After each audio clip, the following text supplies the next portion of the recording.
bay xe đi mà lắm nó đi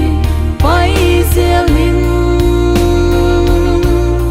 có hạt tô đông nắng hôn suy bay xe linh khem na hui đi hạt sông yin na tu nắng hôn lệ ghi ghê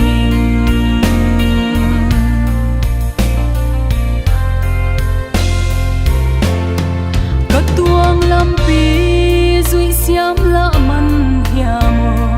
mit tui kai ni nyawin ma a kong thu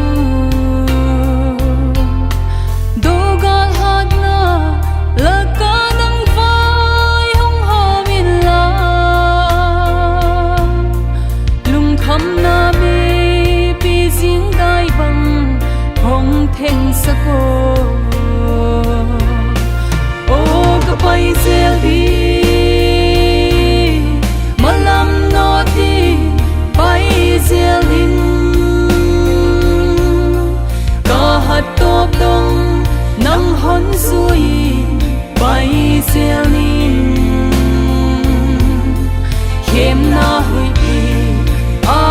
hạt sông yin na tu nắng hôn lệ ghi ghê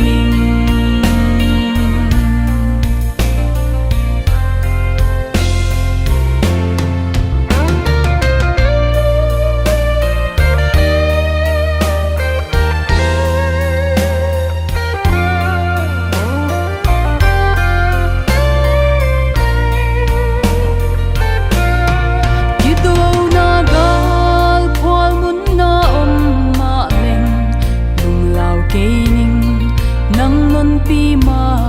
swan ziel ning no ang nuam kong tun man so na mi te ade thak sat na be lo ding wa min pai ziel ning e o ka pai ziel hi malam no ti bay xe linh có hạt top đông nắng hôn suy bay xe linh khem na